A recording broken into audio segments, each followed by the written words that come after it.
So good morning everyone. Good morning. So class 10 social science examination की तैयारी चल रही है जबरदस्त.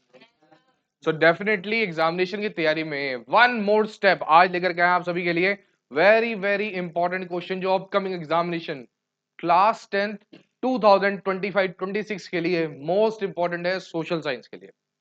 आज हम डिस्कस करेंगे some of the MCQs, fill in the blanks, very short answer type questions, ऐसे type questions, long answer type questions पूरी क्लास में. ठीक है, स्टार्ट टू एंड बहुत ही ज्यादा ध्यान से इंटरेक्टिव वे में जैसे जैसे क्वेश्चंस पूछे जा रहे हैं आंसर देने का अपन को ट्राई करना है. ठीक है, सो बहुत ही ज्यादा कंसेप्चुअल क्वेश्चंस हैं, प्रीवियस ईयर में आए हुए क्वेश्चंस हैं, अपकमिंग में आने वाले हैं. करेक्ट, बिल्कुल ये समझ लेना कि आने ही वाले हैं. Okay, so let us start with the MCQ part. very important MCQs class 10. So who was Count Cavour? Count Cavour कौन थे? Definitely. Who was Count Cavour? Prime Minister of Sardinia Piedmont, or he was Prime Minister of Vienna, or England, or Prime Minister of Austria? Which is the correct option? Excellent. So Prime Minister of Sardinia Piedmont, that's the correct option we have. Right? Then we have the country that severely affected by the Great Economic Depression. Again, from the history part, it is कौन सी ऐसी country थी? तो definitely क्या वो Japan थी और America? America, that was the country. अच्छा, great depression कौन से ईयर से स्टार्ट हुआ था? 29. Very good. So year of great depression का स्टार्टिंग क्या बताया था? 1929. Okay. Then we have the paid servant appointed by the company to supervise the weavers were called. ऐसे सर्वेंट जो वेवर का ध्यान देते थे तो उनको क्या बोलते थे बेटा? गोमास्ता. Very good. When was Japan's oldest book diamond Sutra? Again which chapter it is? Print culture and the model world, chapter number 5 of history. Very important question बेटा, एग्जाम में आया हुआ है ये. ठीक है. Then we have under whose pressure did British government abolished the corn laws? Corn laws. Industrialist and urban dwellers. Okay. Okay. So अब जिससे पूछेंगे बेटा वही आंसर देंगे. ठीक है, थोड़ा सा ट्विस्ट लेकर के आएंगे इसमें. Now, next question is from Vedansh. When did Project Tiger start? Excellent. So that was the year 1973 when this Project Tiger was started. Next question is from Mayank. Which of the following industries uses silica and gypsum as raw material? Silica, which industry it is? Is he correct? Cement industry? Yes, it is absolutely correct. So D option is the correct one. Sit down. Yes, Samay. Basis on which resources are classified into renewable and non-renewable is renewable and non-renewable. Exhaustibility, it is right. So yes, definitely. Origin के basis पर अगर classify करते हैं तो कैसे होता है? Origin के basis पर. Very good. Then ownership के basis पर private, public, community, national, international, right? Status of development के developed and underdeveloped resources, potential resources इसको कहते थे.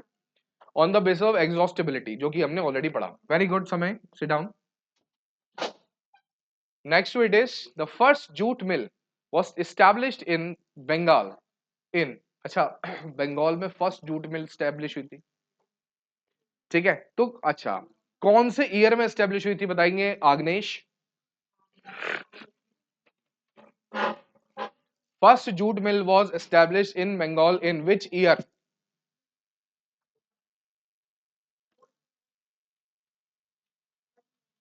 विच इज द ईयर बेटा? रिपीटेडली आया हुआ क्वेश्चन है. जल्दी जल्दी बताओ।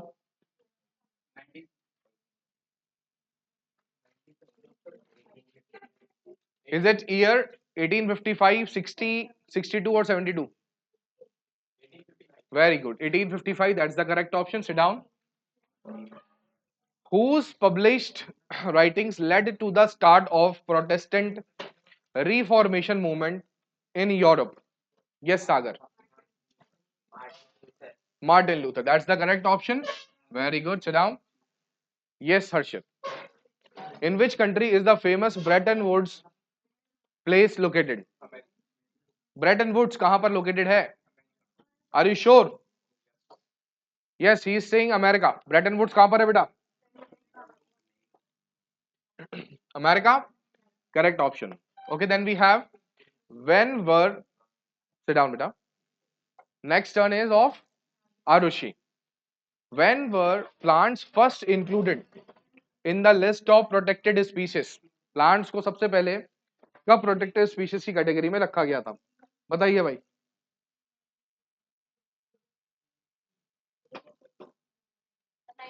1991. That's the correct option. Then we have which of the following industries manufacture equipments like telephone, computer, etc. Simple question, Priyanka. Read it again. Equipments like telephones, computers. कौन सी ऐसी industry है जो इन सब चीजों को बनाती है? Electronic industry. Very good. Sit down बेटा. Main reason for land degradation in Gujarat and Rajasthan is, yes Gunjan, over grazing. Are you sure? और इट इज माइनिंग और deforestation? Over grazing. Okay. Then we have our next question. Sit down, Gunjan. Yuvraj, how many lanes were built on Golden Quadrilateral Highway? कितनी lens बनाई गई थी? Golden quadrilateral जो हमने बनाया था, देखा था हमने गोल्डन क्वाड्रिलेटरल पूरे कंट्री में है, लेकिन कितनी लेन्स हाईवे उसमें है? 6 lane highway. Is it correct? 8 lane highway. तो correct option is 6. Sit down. Yes बेटा. How many levels of government system has been provided fundamentally in the constitution? 2 level government है और 3 लेवल है. कौन कौन से लेवल्स है बेटा? फेडरल सिस्टम इंडिया में है. कौन से 2 लेवल्स है? एक्चुअली इंडिया में 3 लेवल है. ठीक है, 3 टीयर सिस्टम ऑफ गवर्नेंस है. सबसे पहले है यूनियन या सेंट्रल लेवल, सेकंड है स्टेट लेवल एंड थर्ड है लोकल गवर्नमेंट बॉडीज, जिसमें म्यूनिसिपैलिटीज एंड ऑल आते हैं. Right? Seat down. So here the correct option will be 3 option. Okay. Yes. Now Gaurav, in which country is community government seen when power is divided among social groups? Excellent. Belgium is the correct option. Then which of the following countries has the highest representation of women in the parliament? सबसे ज्यादा parliament में कौन सी country ऐसी है जिसका? Nordic country. A signed document submitted to an officer regarding the candidate personnel information is called? Yes. Affidavit. Excellent answer. Sit down beta. Very good. In which, okay then next question है, which organization, Rohit stand up, was established at Bretton Woods conference? इसमें से कौन सी ऐसी country organisation थी जो Bretton Woods conference में start की गई थी? बताइए बेटा.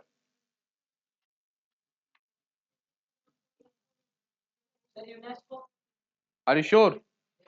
और it is IMF? Sit down beta. So IMF, that's the correct option. Okay then. In the proto industrialization system, the network of commercial exchange was controlled by Chitranshi. Which can be the correct option? In the proto industrialization system, the network of commercial exchange was controlled by, किसके द्वारा इसे control किया जाता था? Are you sure? Yes Arushi, merchants के द्वारा। Is it the correct option? One is saying merchant, one is saying weavers. कौन सा करेक्ट ऑप्शन है, बोलो भाई। Merchants, that's the correct option. Okay, which was the first book printed by Gutenberg in 1488? Srishti, bye. Great depression begin in the year, अभी अभी answer पूछा था इसका। Yes, which is the correct option बेटा Khushi? Excellent. Which state passed the first resolution for joint forest management in 1988? Bhavika, Orissa. Okay, which of the following is a key industry? Iron and steel, क्योंकि ये basis है सभी बाकी industries का, right? Which of the following state is terrace cultivation practiced? Uttarakhand, ठीक है। अच्छा, terrace cultivation होता क्या है बेटा? What actually terrace cultivation looks like? Mountains पर जो अपन करते हैं कल्टीवेशन, है ना, स्टेप्स बना बना करके, राइट? तो ऐसे कल्टीवेशन को अपन टेरेस फार्मिंग कहते थे। अब टेरेस फार्मिंग का यहाँ पर करेक्ट ऑप्शन देखो कौन सा सूट करता है। पंजाब में क्या पहाड़ है? उत्तर प्रदेश में पहाड़ है? हरियाणा में है? नहीं, तो लास्ट ऑप्शन क्या है? ठीक है, then we which of the following port is the deepest land locked and well protected port? Yes Divya, excellent answer, Visakhapatnam. Okay, okay, so rest students, here we have the next part of the preparation, which is the fill in the blanks. So now the fill-ups part, and we'll start it with the Kritika. Stand up.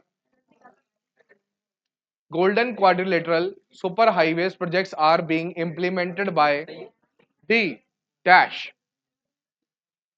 Golden quadrilateral, ये इसका देखरेख करने वाला कौन है? NHAI, national highway authority of India. Yes, please sit down. NHAI, ठीक है।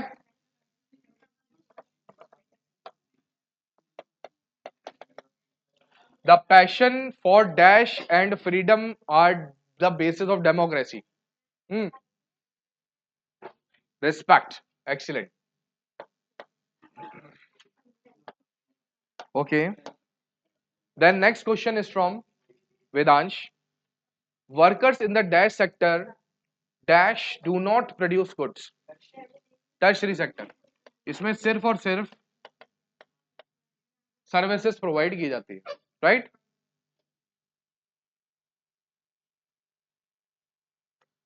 United kingdom of great Britain was formed in the year, बहुत प्यारा क्वेश्चन है भाई। 1991, United kingdom of great Britain, is that so? 1991, 1707, Act of Union, right?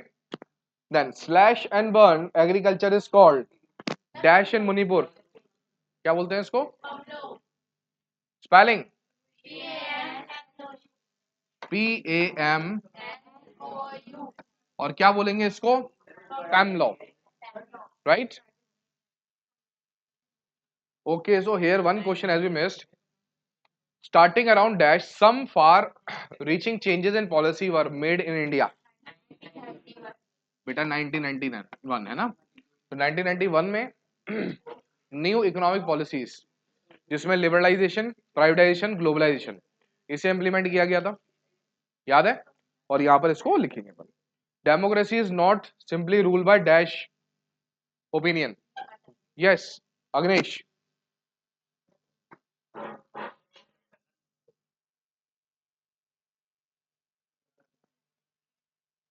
democracy is not simply ruled by dash opinion,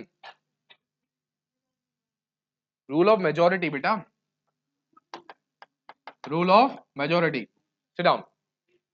Sagar, world's longest highway tunnel, very good, Atal tunnel. अच्छा, कौन से area में है ये बता सकते हैं? That's in Manali. Very good, sit down. Manali से जब रोहतांग पास जाते हैं अपन, तो बीच में काफी लंबा एक टनल है, वो आपको देखने को मिलेगा। वर्ल्ड का सबसे बड़ा टनल हाईवे में आता है ये, ठीक है। Okay then, workers in the dash sector enjoy security of the employment. Harshad, organise sector, excellent.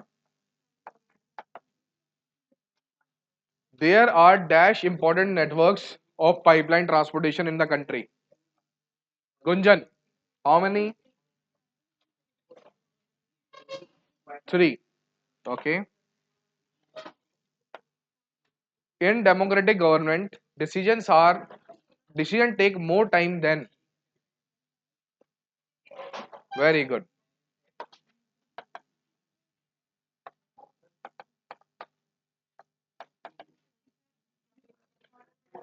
Cotton is a natural product and cloth is a dash product. Manufactured. Final good भी कह सकते हैं अपन वैसे इसको, ठीक है। Dash is the process of rapid integration और द इंटरकनेक्शन बिटवीन कंट्रीज। हाँ जी, very good, sit down.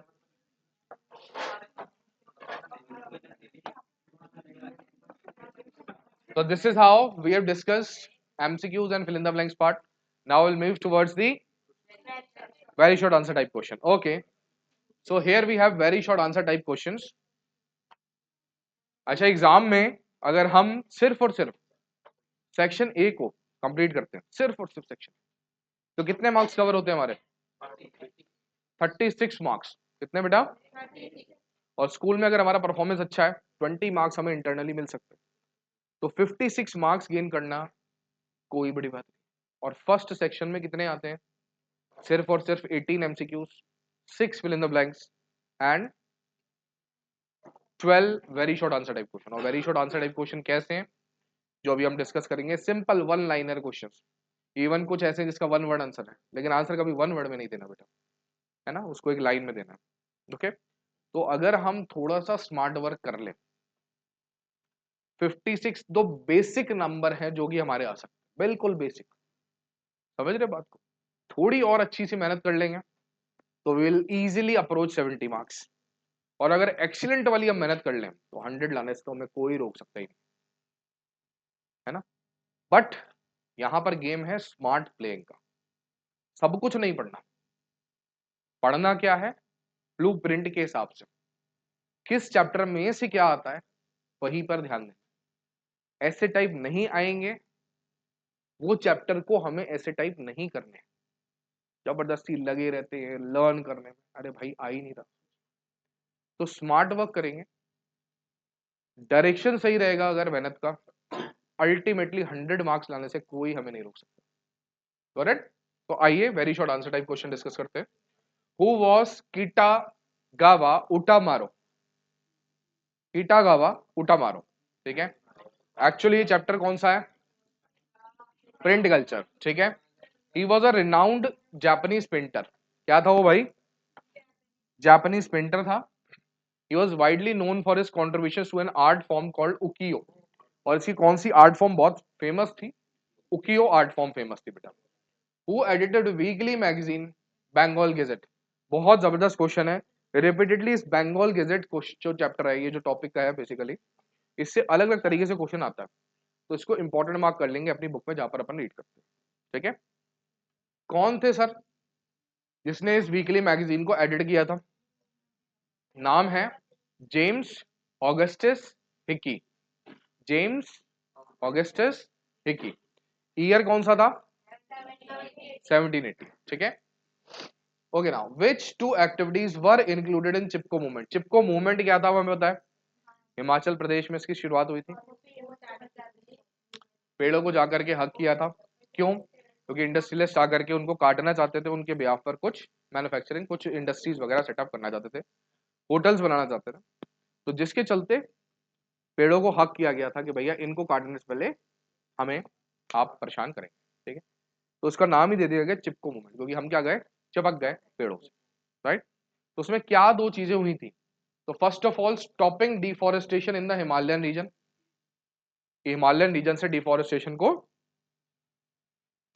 Second था बेटा डूइंग कम्युनिटी अफॉरेस्टेशन, ठीक है, कि जो कम्युनिटीज हैं वो क्या करेंगी, नए पेड़ पौधे भी लगाएंगी।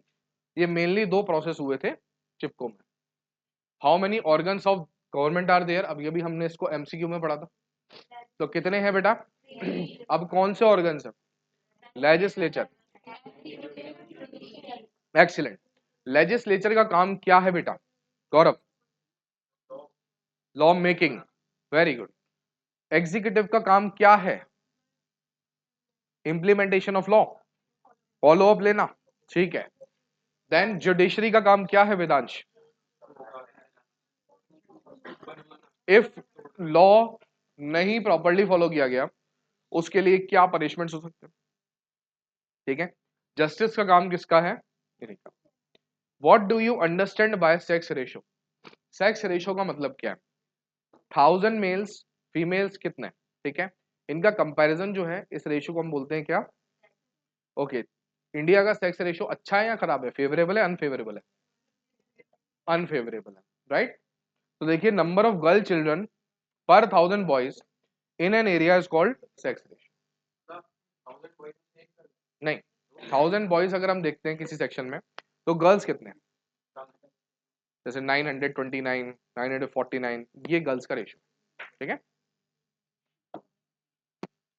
What do you understand by self help groups? देखिए बहुत सिंपल है, लोग अपनी खुद की सेविंग्स को पूल करते हैं, जरूरत पड़ने पर लोन लेते हैं और उस लोन को रीपे करते हैं with least documentation and very minimal interest. यही था एसएचजी। चैप्टर कौन सा है ये? Money and credit economics, right. तो कहते हैं भाई self help groups are small savings and credit based groups where members mainly women come together for financial cooperation and empowerment. Okay, then we have which was the first Hindustani newspaper of India? आ गया question घूम के, तो कौन सा था first Hindustani newspaper? Bengal gazette, very good. Then we have who invented modern printing press? अच्छा, Johann Gutenberg तो थे। ईयर कौन सा था? लेट्स सी, आगे क्वेश्चन में हमें ईयर भी बताया जाएगा, ठीक है। तो भैया Johann Gutenberg that was the person जिन्होंने फर्स्ट एवर प्रिंटिंग प्रेस को डेवलप किया था, मॉडर्न प्रिंटिंग प्रेस को। Okay, right. Two main reasons for the decline of wildlife. अच्छा, क्यों होता है भाई? वाइल्ड लाइफ बहुत ज्यादा डाइवर्सिफाइड है इंडिया की, लेकिन एंडेंजर्ड स्पीशीज भी बहुत सारी इंडिया में। तो कारण क्या है इसका? तो सबसे पहला कारण है कि लोग इनको हंटिंग करते हैं फॉर ट्रेडिंग पर्पसेस।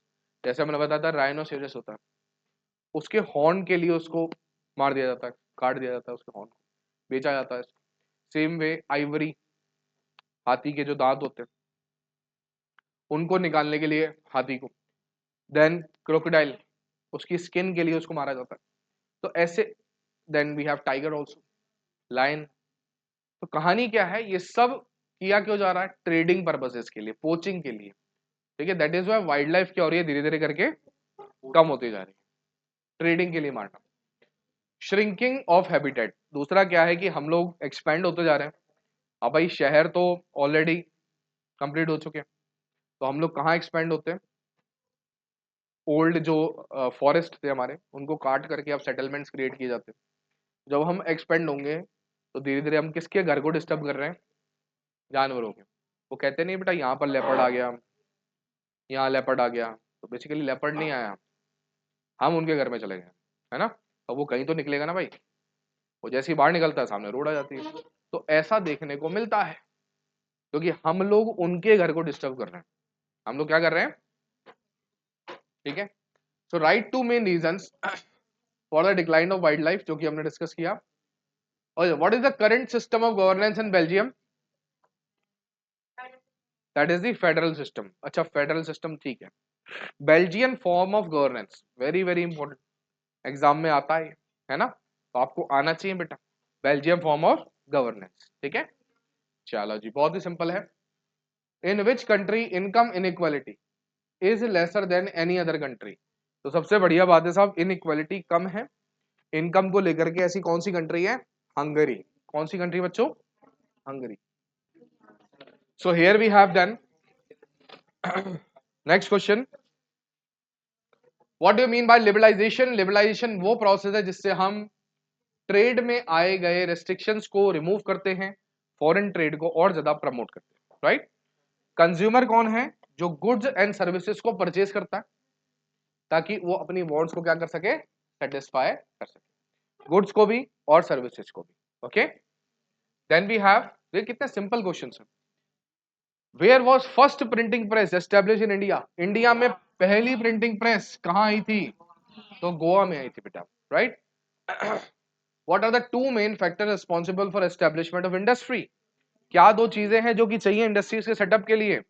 एक तो रॉ मटेरियल अवेलेबल हो, दूसरा लेबर पार्ट. ओके.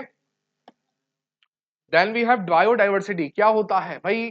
पूरे अर्थ पर कितने तरीके का फ्लोरा है और कितने तरीके का फौना है? वेजिटेबल्स, एनिमल्स, फ्रूट्स, कितने तरीके के हैं, इसी को हम कहते हैं बायोडाइवर्सिटी. अब जब बेल्जियम का अमेंडमेंट किया गया था कॉन्स्टिट्यूशन का, कितनी बार किया गया था? 1970 से लेके 93 तक. तो 4 टाइम्स किया था. कितनी बार किया था बेटा? ओके. देन ट्रांसपेरेंसी का मतलब क्या है भाई? सीधी बात है, जो भी डिसीजन मेकिंग की जा रही है एज पर द नॉर्म्स हो, और क्यों की जा रही है इसके पीछे कारण आप सबको पता होना चाहिए. इसे कहते हैं ट्रांसपेरेंसी. क्या कहते हैं इसको? डिमांड डिपॉजिट्स का मतलब क्या है? ऐसे डिपॉजिट्स जो आपका पैसा आपके बैंक अकाउंट में, जरूरत पड़ने पर आप उसको एटीएम, विड्रॉल स्लिप्स या फिर चेक्स के थ्रू विड्रॉ कर सको, ऐसे को हम बोलते हैं डिमांड डिपॉजिट्स. क्या बोलते हैं बेटा? Then we have last question of the very short answer type question. Investments का मतलब क्या है? देखो, इन्वेस्टमेंट का मतलब बच्चे कंफ्यूज होते हैं. तो बेटा बहुत सिंपल सी बात है, जब जब आप कैपिटल असेट्स को परचेज करते हो, किसको परचेज करते हो? ताकि फ्यूचर में हमें कुछ प्रॉफिट्स हो. लैंड खरीद लिया, बिल्डिंग खरीद ली, तो उसे हम क्या कहेंगे? प्लांट एंड मशीनरी परचेज किया. तो ये क्या है बेटा? इन्वेस्टमेंट्स कहलाएंगे. क्या कहलाएंगे ये? Okay. Then short answer type questions simple है, देखते हैं क्या करके फटाफट से. Features of civil code of 1804. अपन को पता है नेपोलियन कोड भी कहते हैं इसको. तो हमें 4 इसके फीचर्स पूछे. सबसे पहला था बेटा इक्वालिटी बिफोर लॉ. चाहे मेल हो चाहे फीमेल हो, प्रॉपर्टी हो नॉन प्रॉपर्टी हो, सब जने क्या है? इक्वल है in the eyes of law. ये सबसे पहला नेपोलियन ने कोड बनाया था. Second, private property. भैया आपके पास अगर पैसा है तो आपके पास पूरा पूरा हक है कि आप प्रॉपर्टी को परचेज कर सकते हो, ओनरशिप राइट आपके. थर्ड, कोई भी रिलीजन आप प्रैक्टिस कर सकते हो, इसकी आपको फुल फ्रीडम है. ठीक है. And finally we have uniform system of laws, कि भैया same laws are applied uniformly across France, replace the different regional laws that existing earlier. अब फ्रांस में पहले डिफरेंट जगहों पर डिफरेंट लॉज हुआ करते थे, नेपोलियन ने सबको खत्म करके यूनिफाइड लॉज लगाए. ठीक है. सेकंड क्वेश्चन है टैरिफ का मतलब क्या है? कई बार सुनते हैं अपन टैरिफ, अभी बहुत हॉट टॉपिक है ये टैरिफ. तो tariff is a tax impose by government, जिसको हम बाहर से गुड्स को मंगाएं या फिर एक्सपोर्ट करें, तो जो टैक्सेस उस पर इम्पोज किए जाते हैं उसी को अपन टैरिफ बोलते हैं. Is it? ओके. देन क्यों किया जाता है इसको यूज? सो बेटा ताकि हम डोमेस्टिक इंडस्ट्री को फॉरेन कंपटीशन से बढ़ा सके, बचा सके. सेकंड, गवर्नमेंट का रेवेन्यू भी इससे क्या होता है? बढ़ता है. And third, which is control the flow of goods in a country. जब जब हम चाहते हैं कि भाई इनफ्लोज कम हो, इंपोर्ट्स कम हो बाहर से, हम इस टैरिफ को इंक्रीज कर देते हैं. ठीक है. जब हम चाहते हैं कि हाँ जी एक्सपोर्ट्स बढ़े, तो हम इस टैरिफ को कम कर देते हैं कि भैया माल बाहर भेजो, आप तो जितना ज्यादा हो सकता है भेजो. राइट. तो इस टैक्स रेट्स को ऊपर नीचे करके हम इन सब चीजों को कंट्रोल करते हैं. Why is there a need of power sharing in democracy? क्यों जरूरी है कि हम पावर शेयरिंग यूज करें डेमोक्रेसी में? अगर नहीं होगा तो क्या होगा? कहता है भाई there is a need for power sharing in democracy because prevents concentration of power. देखो सीधी बात है, पावर जब शेयर होगी तो एक पर्सन के पास नहीं रहेगी, तो कॉन्सेंट्रेशन ऑफ पावर नहीं होगा. Ensures political stability. ये पॉलिटिकली भी क्या होगा? स्टेबलाइजेशन क्रिएट होगा. राइट. थर्ड कहता है रेस्पेक्ट्स डाइवर्सिटी. हर एक जगह पर जितनी भी डाइवर्सिटी है उसको हम पूरा पूरा रिस्पेक्ट करके पूरा पूरा इम्प्लीमेंट कर सकते हैं. डेमोक्रेसी ये भी हमें रूम देता है. स्ट्रेंथन्स डेमोक्रेसी, कि डेमोक्रेसी को और ज्यादा स्ट्रेंथ कब मिलती है, जब पावर्स इक्वली डिस्ट्रीब्यूटेड हो, या फिर जिस लेवल पर जितनी होनी चाहिए उतनी दे रखी हो। ओके, नहीं तो ऑटोक्रेटिक हो गया, सही बात है, या फिर आप इसको डिक्टेटरशिप भी कह सकते हो, इसका जस्ट अपोजिट, है ना। Suggest 2 measures to reduce unemployment in India, क्या करना चाहिए हमें इंडिया में अनएम्प्लॉयमेंट को खत्म करने के लिए। तो बेटा सबसे पहला काम तो क्या करना चाहिए हमें, स्किल्स डेवलप करने पर ध्यान देना, एजुकेशन लोगों की प्रॉपर रखनी है, ताकि प्रॉपर तरीके से पढ़ाई लिखाई जब होगी तो डेफिनेट सी बात है कि उनको अच्छे से अच्छी जॉब्स वगैरह मिल पाएंगे। And finally we have encouraging industrial and self-employment opportunity, setting up small-scale industries, supporting startups, and promoting agriculture-based and rural industries can create more jobs. Hmm? Now, what is meant by resource conservation? क्यों करना है resource conservation? Simple सी बात है। देखो, resources future के लिए भी protected रहे, आज तो हम यूज कर रहे हैं, लेकिन फ्यूचर जनरेशन के लिए भी हमारे पास रहे, इसी के लिए हमें रिसोर्स को क्या करके चलना है, कंजर्व करके चलना है, राइट। तो जुडिशियस यूज हम करेंगे अगर, तो वो फ्यूचर के लिए प्रोटेक्टेड रहे। रिसोर्सेस कैसे हैं बेटा, लिमिटेड, फ्यूचर जनरेशन के लिए भी रहे, इसके लिए हमें आज क्या करना है, इसको प्रॉपर तरीके से यूज करना है। एनवायरमेंट भी प्रोटेक्टेड रहेगा, ओवर यूटिलाइजेशन ऑफ रिसोर्सेस करोगे तो एनवायरमेंट भी नेगेटिवली हार्म होगा। देन मेंटेन्स इकोलॉजिकल बैलेंस, ये अपना इकोलॉजिकल बैलेंस कब मेंटेन रहेगा, जब रिसोर्सेस को प्रॉपर तरीके से यूज करेंगे। Okay,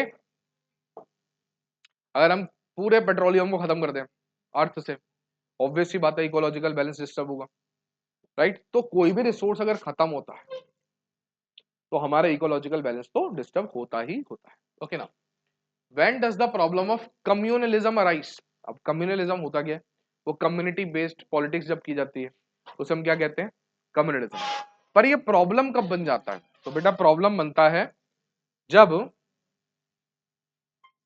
one religious group tries to dominate others, एक रिलीजियस ग्रुप क्या कह रहा है कि भैया हम ही सबसे बड़े, बाकी सब रिलीजियस ग्रुप्स क्या है, छोटे। अगर ऐसा सुप्रीमेसी दिमाग में, डेमोक्रेसी तो कभी इंप्लीमेंट नहीं होगी और डेफिनेटली कम्युनल पॉलिटिक्स जो है वो आएगी। सेकंड है political leaders use religions to gain vote, भैया पैसा नहीं, सॉरी, वोट्स किसके दम पर हम ले रहे हैं, अपने रिलीजन को शो करके। Then third, religious identities are promoted over national unity. And finally feelings of hatred और distrust develop between different religious community.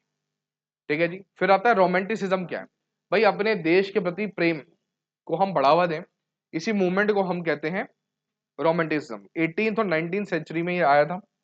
Emotions and feelings develop करें, इमेजिनेशन क्रिएट की गई थी, तभी कई सारी एलेगरीज जो है उनको डेवलप किया गया था, भारत माता, देन मैरियाने, है ना, जर्मेनिया, ये सब उसी समय पर आए थे।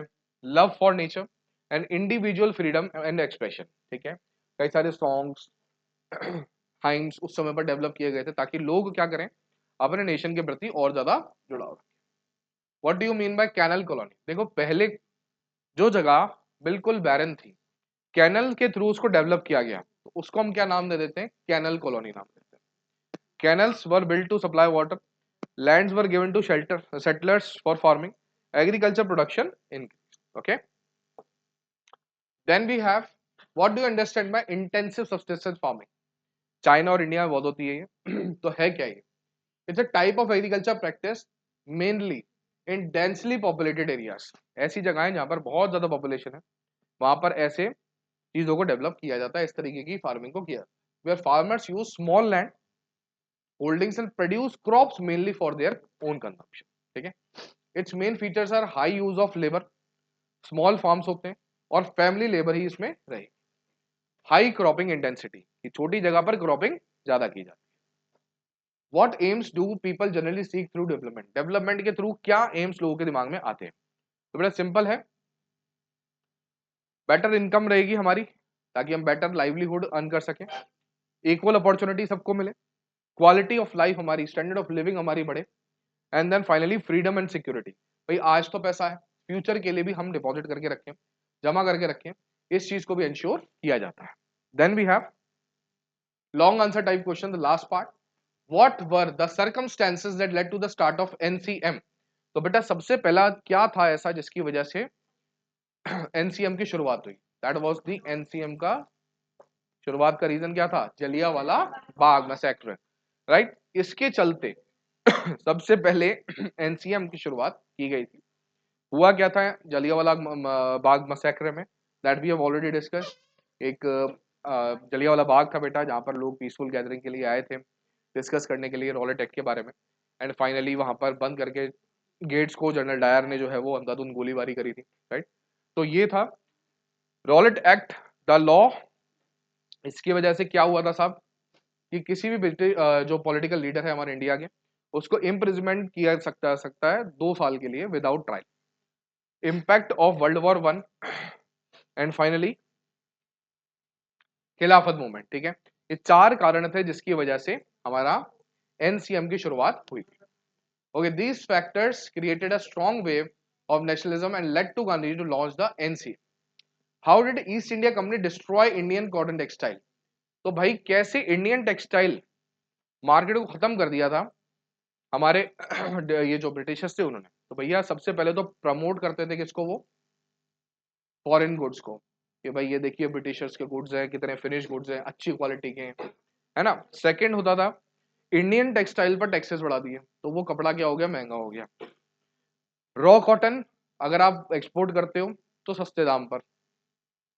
और डिस्ट्रक्शन ऑफ लोकल मार्केट्स, जो लोकल मार्केट्स थी, अगर लोकल कपड़ा महंगा मिलता हो बेटा तो डेफिनेटली वो मार्केट्स जो है वो भी क्या हो गई? डिस्ट्रॉय हो गई। अब यहाँ पर इन्होंने क्या किया? अपने महंगे गुड्स जो थे ब्रिटिश मेड्स, उनको इंडिया में सप्लाई करना स्टार्ट किया। ओके, फेडरलिज्म क्या है? फीचर्स बताइए। फेडरलिज्म मतलब लेवल ऑफ गवर्नेंस कैसे की जा रही है? 2 और 3 लेवल्स पर। इंडिया में भी फेडरल गवर्नमेंट है, तो इसके फीचर्स क्या है? तो बेटा 2 मेन फीचर्स हैं इसके। First of all division of power, powers को अपन क्या करते हैं? डिवाइड करते हैं। And secondly supremacy of the constitution, कि इन सब के ऊपर कौन है? कॉन्स्टिट्यूशन। ये सारी पावर्स हमें देने वाला कौन है? कॉन्स्टिट्यूशन। यूनियन के पास कुछ पावर्स हैं, स्टेट के पास कुछ पावर्स हैं, लोकल का उनके पास भी कुछ पावर्स हैं, लेकिन ये पावर्स दी किसने बेटा? कॉन्स्टिट्यूशन, ठीक है। Then we have main idea between decentralisation of powers in India. क्या है main idea of decentralisation of powers in India? Is to transfer decision making authority from the central to state government, like panchayat and municipalities, ठीक है। इससे क्या होगा जी? Bring government closer to the people and encouraging participation of the people, ठीक है। Then सबसे अच्छी बात है कि लोकल गवर्नमेंट के पास में जब कुछ पावर्स होंगे बेटा, तो सबसे बढ़िया बात क्या होगी कि बेटरमेंट ऑफ लोकल एरियाज, वो ज्यादा से ज्यादा कौन देख रेख कर सकते हैं? यही म्यूनिसिपैलिटीज और जो लोकल गवर्नमेंट्स होती है वो, right. In short, decentralization strengthens democracy by empowering people at the grassroots level. Then we have last question. What do you understand by dams? क्या होते हैं डैम्स? आइए देखते हैं। और मॉडर्न डैम्स ट्रेडिशनल डैम से डिफरेंट कैसे थे? तो डैम्स बेसिकली एक बड़ी वॉल होती है बेटा, जिसको बनाया जाता है ताकि वाटर को स्टोर करके रखा जा सके, सप्लाई किया जा सके for irrigation and hydro electric power, right. और रिवर्स के अक्रॉस इसको बनाया जाता है। पहले जो डैम्स थे बेटा वो काफी अलग थे, ठीक है। मॉडर्न टेक्नोलॉजी उसमें यूज होती नहीं थी। इनको पहले बनाया जाता था small structures made of earth stones, यानी मिट्टी स्टोन्स, इन सबको यूज करके बनाया जाता था, वुड को यूज करके बनाया जाता था, primary to store water for irrigation for local use. They were simple in design and relied on basic construction of techniques. लेकिन मॉडर्न डैम्स जो हैं उसमें हर इंपॉर्टेंट चीज यूज की जा रही है, चाहे वो हो concrete, steel, other advanced materials, ये सब चीजें इसमें यूज की जाती हैं बेटा, जिससे डैम्स को और ज्यादा स्ट्रॉन्ग किया जा रहा है। They serve multiple purposes, irrigation, hydro electric power, ये सारी चीजें हमारे को डैम्स के थ्रू मिलती हैं। Then drinking water supply, flood control and recreation. Modern dams use advanced engineering and machinery, making them more efficient and capable of handling large volume of water compared to traditional dam. Right? तो आजकल के dams में और ज्यादा better चीजें हमें देखने को मिलती हैं, ठीक है, और ज्यादा हम देख पाते हैं कैसे पहले के डैम से ये स्ट्रॉन्ग हो चुके हैं, right. So this is how we have discussed so far the questions, very very important, जो कि आपके प्रीवियस एग्जामिनेशन में आ चुके हैं और अपकमिंग एग्जामिनेशन के लिए मोस्ट इंपॉर्टेंट है बेटा। ध्यान से इन क्वेश्चंस को घर पर जाकर के रिवाइज करेंगे, ठीक है, क्योंकि एग्जाम में 100% आने वाले क्वेश्चंस हैं, रिपीटेडली ये पूछे जाते हैं। तो all the very best and thank you so much.